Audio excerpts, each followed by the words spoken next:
and offer a opening statement giving you a recap of what happened, who, what, when, and where, and then offer any other observations to which he feels. But for now, you'll hear from our illustrious mayor, Mayor Darren Bryant, the mayor of the village of Robbins. Thank you. Mr. Mayor. Good morning. All right, this is tough. All right. Good morning to the press. Good morning to the family that's here, that's been affected by this tragic incident. That's exactly what it is. It's a tragic incident that happened to Mr. Don Carter. My prayers, my condolences, my accessibility goes out to the family during this time. I can't even imagine what they're going through. Death is hard to deal with, especially an unexpected one and a senseless one. It's even harder. This could happen to anyone. As we all know, the kids are getting stolen across the state and across the nation. This could happen to anyone.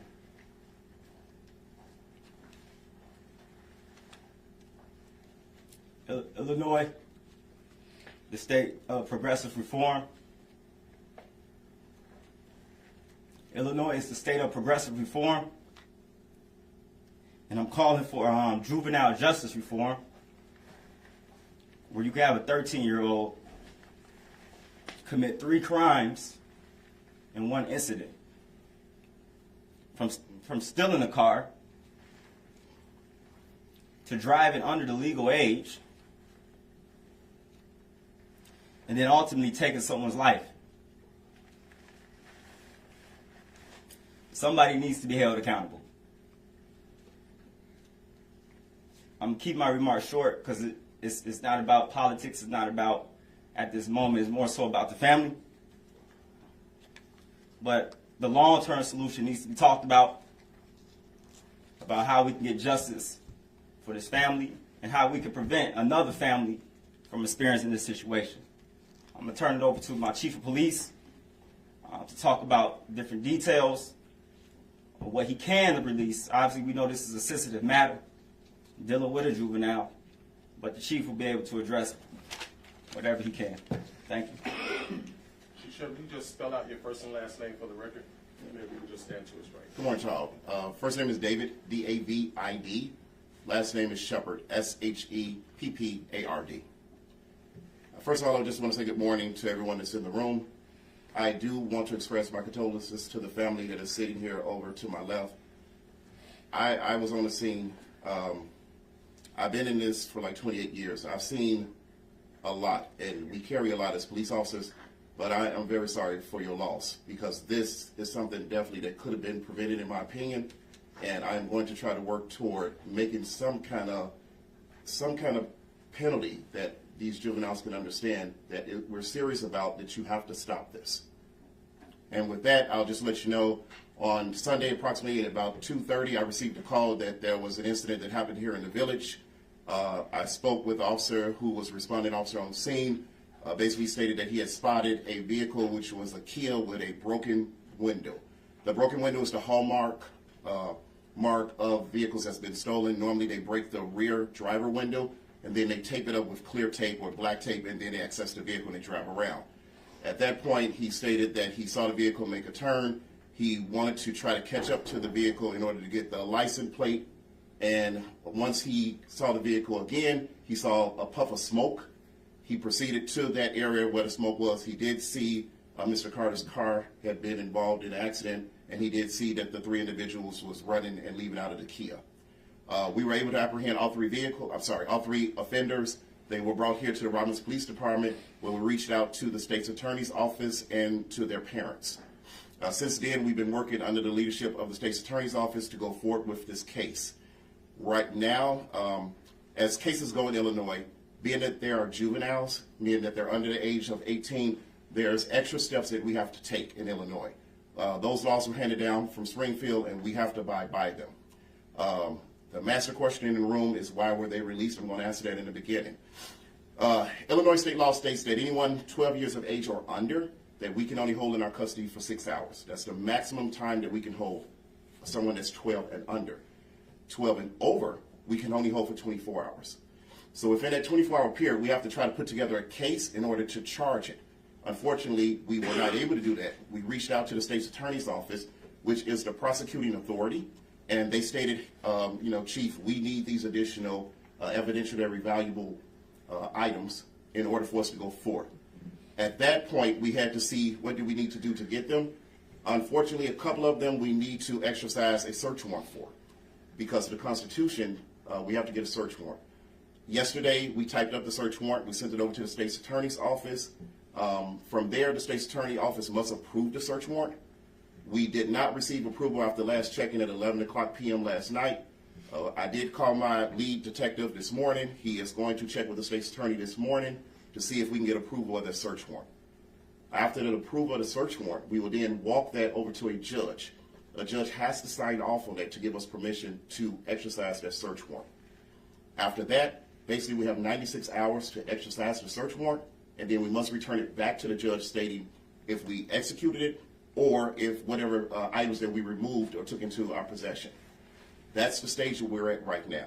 I just want to rest assured to the public and to the family that we are definitely working this case. I have two detectives that are assigned to this case, plus my lead investigator for my juvenile division. So we are working the case, but fortunately, we become handcuffed when it comes to juveniles because of what the state statute says that we have to abide by. A lot of people don't understand, in the police department, we don't make the laws. We can only enforce what Springfield hands down to us.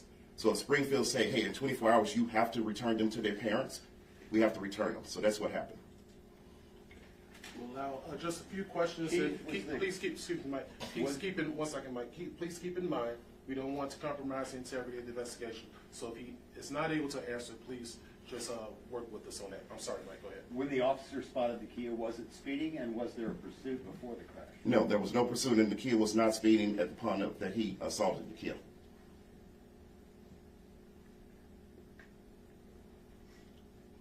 He just thought it was suspect because the window was broken out. Yes, ma'am. That's a hallmark market. We know it. There is a group, and it's no secret in this room, there's a group called the Kia Boys that have been going throughout the states.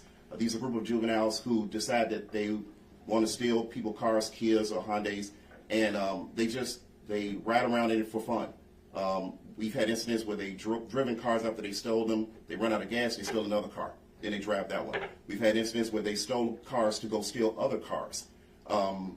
I spoke with a juvenile just recently that we had in our custody after we had to use a helicopter to get him to stop. The juvenile told me, and I kid you not, he said that we better be lucky he wasn't driving, because if he was driving, he wouldn't have stopped. He would have just pressed the gas to the floor, red lights, he closed his eyes, and he just keep on going. This is what he told me. This came from a 13-year-old. So that's where we are right now in the state of Illinois, and something has to be done. Chief, Jessica with ABC 7 in Chicago.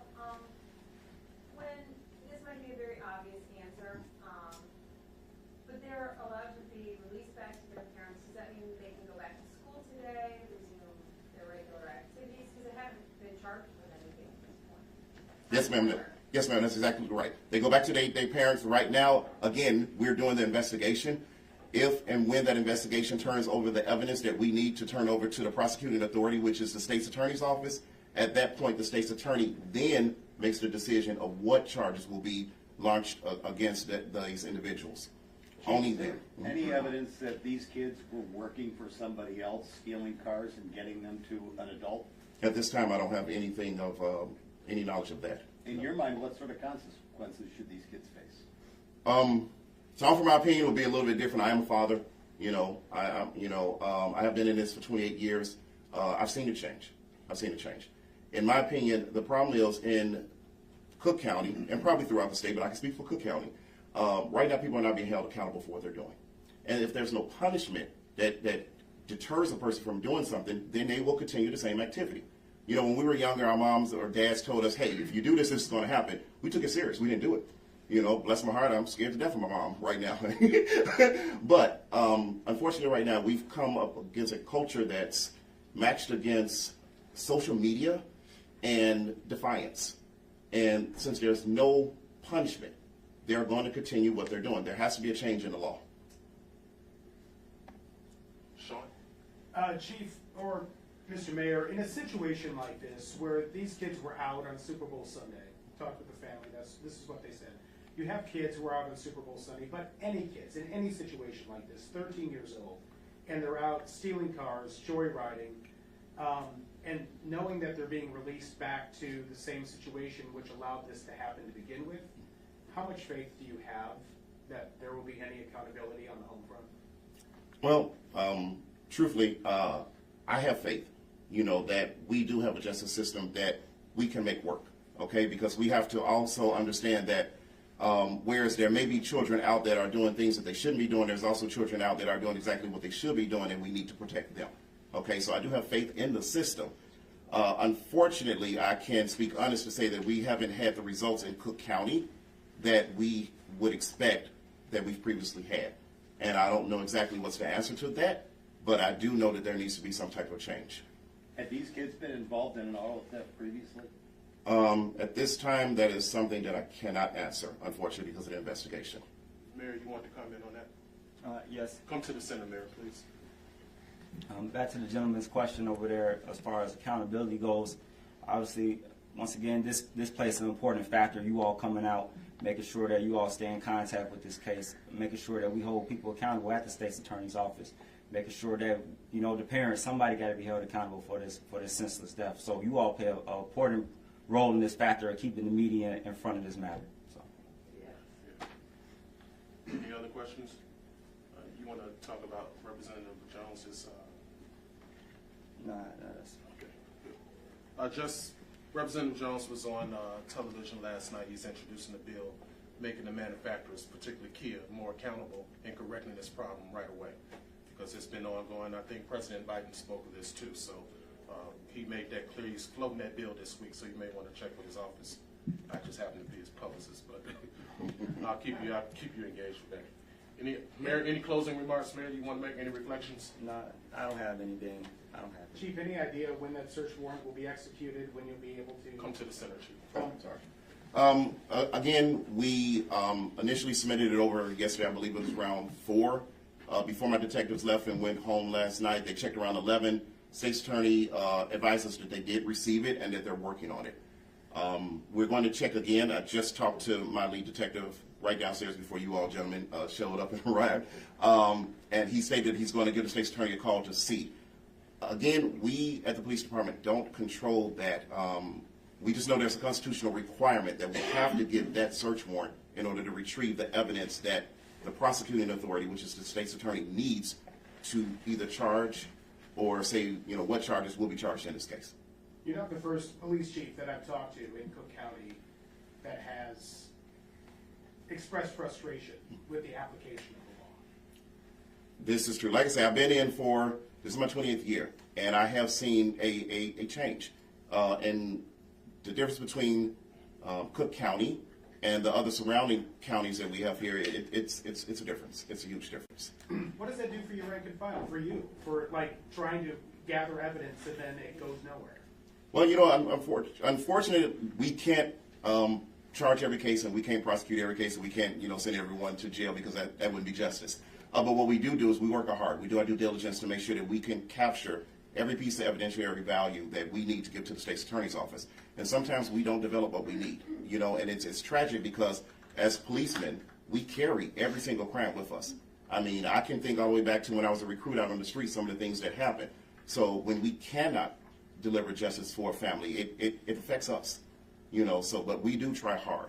And I promise you, I will definitely have my detectives working hard to get whatever the state's attorney needs, because they are the lead in this for the charging, in order for them to charge this case. It will not be because we did not give them what they need. Any last few questions before we wrap up? Just, if either one of you want to comment, we were discussing earlier, there has to be family members, friends that know that these kids are doing this and they're not saying anything because they want to protect them. What message would you give to the people who know that this is going on? Me, myself, as a police chief, I'll just ask you to help us, help you. And that's what it's about. If you call me, I will come and help you. A large number of the citizens here in this village has my home phone number. That's unlike most villages. I have open door policy. We just secured 128 steering wheel locks that I'm going to pass out to the citizens here free of charge so they can try to secure their vehicles, because now we hear that the the insurance industry does no longer want to approve and cover some of the vehicles. So I told them, if I can't stop them from stealing your car, if I can't apprehend them and prevent them from stealing it, I'm going to do something to try to stop them from stealing it. So it's heartfelt, it's heart-wrenching, but we just keep trying, and we're just going to do what we can do. And to the parents out there, I spoke with lots of parents of these juveniles, and some of them are at wit's end because there's just no other resources for it. They don't know what else to do. So I'm open to any parent who wants to speak with me about anything that they want to do if they're having problems with their child. Maybe we can work something out. I've recently reached out to the DEA, the FBI, to see if there was any other programs that we can try to utilize. Their hands are tied. It's really almost to an epidemic stage. And this time it ended with a death. Yes, sir. Unfortunately. Very, very unfortunate. Mary, you want to talk about your visit to the senior home this morning on the record? So this morning around 8:30, me and the chief went over to the senior complex just to make sure that the facility and the members in the facility was at ease. I haven't been able to speak directly with the family yet. We've been playing phone tag with a couple of the family members, but at that time I will be able to sit down with them and have a heart-to-heart with them and let them know that the Village of Robbins stand behind them, and whatever support, whatever resources, whatever accessibility that you all need from the village, you all have it. And the meeting this morning went well. You know, there was some residents in that area that was a little distraught, a little disheartened. It was talking about it over there, but everything seemed a little calm this morning when we went over there and met with the director. So it was a good walkthrough, and we're going to be back over there real soon. Thank you, guys. Appreciate it. You have my cell number for any follow-up. If you don't, I'll wait till the mics are off to give you my cell number. In the meantime, if there are any updates, we'll do it in writing, but there won't be any more comments on the record on in any television interviews. It'll just be a statement that we release from this point. Is that fair game? If there are charges, we will come back and have a press conference. But in between time, no press conferences. We'll just keep you updated through email. Thank you so much. Family, thank you so much. This is live news 6. You can start recording. While we're waiting those mics.